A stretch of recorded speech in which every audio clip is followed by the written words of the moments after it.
Howdy everyone, my name is SRojas. This is my BLAW 433 advertisement case. I wanted to focus on sweepstakes, and this is my case against David Dobrik and his $100,000 puzzle. For those who don't know, David Dobrik, he is a 24-year-old content creator who rose to fame on YouTube and Vine first, and then he kind of was the early adopter to switch over to YouTube. He creates vlogs, prank videos, kind of switched more to streaming now, I think.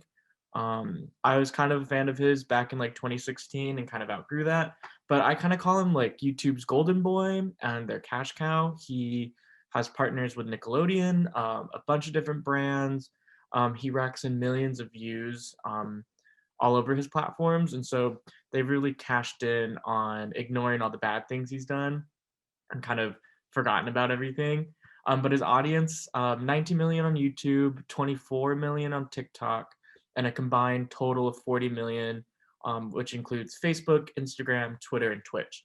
And most of his viewers are between the ages of 12 to 25. It's really hard to find demographics for influencers.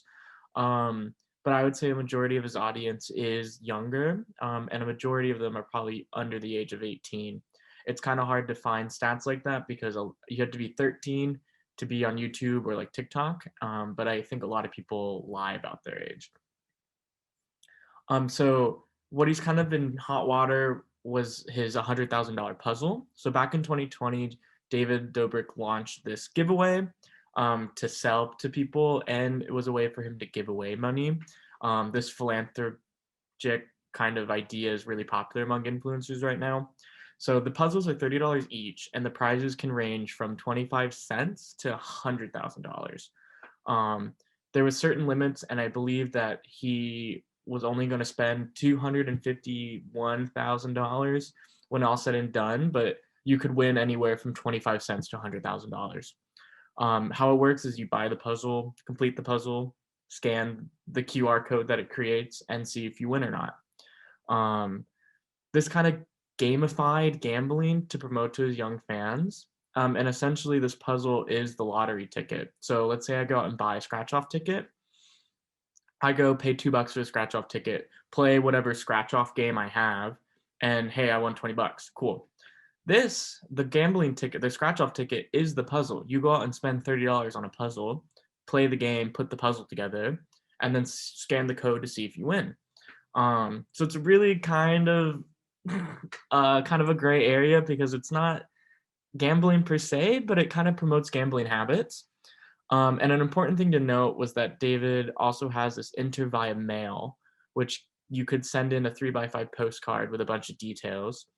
And then they would send you a QR code via email, or they would give you a voucher code that you put into the website to just get your did you win or not. So that's also, even though it's free, also promotes gambling habits because you just do all this stuff and then see if you win. So kind of the law that I believe that comes to play in here is the Federal Trade Commission and the Federal Trade Commission Act. So the FTC and FTC Act are meant to promote competition and protect consumers from unfair and deceptive marketing practices. Section 5 of the FTC Act gives power to the FTC to rule over unfair methods. So this gives them purview for marketing. And the FTC states that ads must be truthful, substantiated, and fair. And specific advertising practices, which include sweepstakes, is requiring purchasing is illegal. So that's important to note, that you can't just require people to buy to win. You have to have some alternative method to enter. And then each state regulates its own contest. So this one is in New York. So where I see some possible violations, well, one, kids promoting gambling to kids, I think is super illegal or super unethical at least. And I read a statistic that a third of users of TikTok are between the ages of 13 and 19. Again, I personally think that it's a lot lower just because people will lie about their ages on the apps. This purchase requirement, so mail entry is not is another option for them to do, but it's not heavily promoted. It's way easier to just buy the puzzle. You have to go through the rule section and like in the midst of telling you what you can win and how to enter is a little blip about mail entry.